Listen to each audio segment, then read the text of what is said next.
educator plus আজিৰ ভিডিঅ'টোৰ জৰিয়তে আমি ডিডব্লিউৰ যেটো 4500 পদৰ বিপৰীতে বিজ্ঞাপন পাব্লিছ হৈছে আৰু এই পদত আপোনালোকৰ অলৰেডি আবেদন প্ৰক্ৰিয়াও ষ্টাৰ্ট হৈ গৈছে আৰু এই আবেদন প্ৰক্ৰিয়াত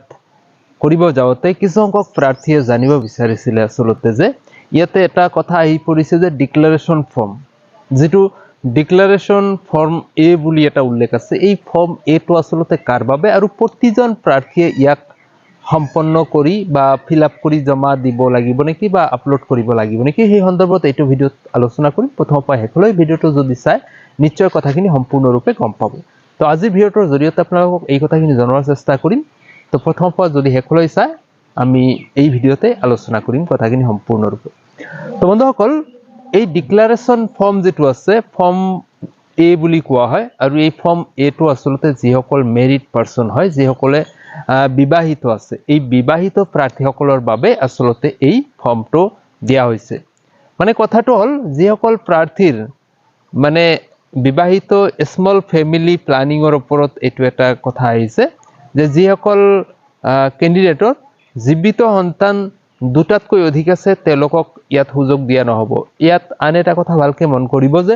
জীৱিত সন্তান থাকিব লাগিব সময়সীমা দিয়া হৈছে এটো 1/1/2021 1/1/2021 পিছৰ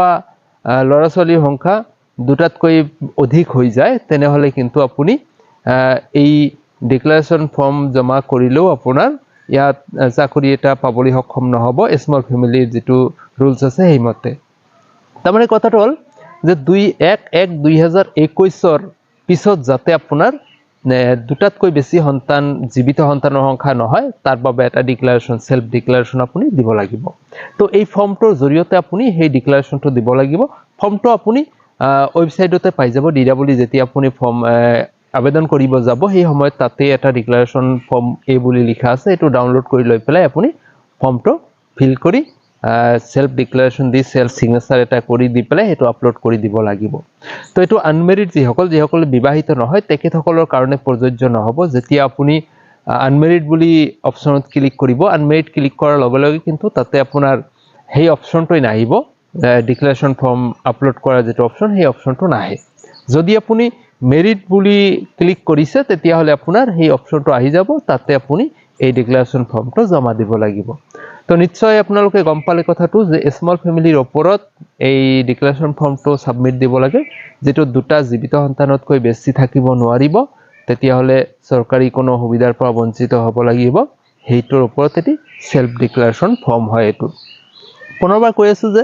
1/1/2021 আগত যদি দুটাতকৈ অধিক হয় সন্তানৰ সংখ্যা তেনেহলে কোনো কথা নাই 1/1/2021 পিছত যাতে দুটাতকৈ অধিক সংখ্যা জীৱিত সন্তানৰ সংখ্যা নহয় আপোনাৰ ফৰ্মখনত আপোনাৰ ডিটেইলস ভৰিব লাগিব আপোনাৰ এড্ৰেছ লগতে আপোনাৰ জীৱিত সংখ্যা সন্তানৰ সংখ্যা নেম আৰু ডেট অফ বাৰ্থ খিনিও ভৰি দিব লাগিব তো বন্ধুসকল এই ভিডিওটোৰ জৰিয়তে আপোনালোক এই কথাখিনি জনাৰ চেষ্টা কৰিলো ভাল পালে নিশ্চয় লাইক কৰিব যিমান পাৰি বন্ধু-বান্ধৱলৈ শ্বেয়াৰ কৰিব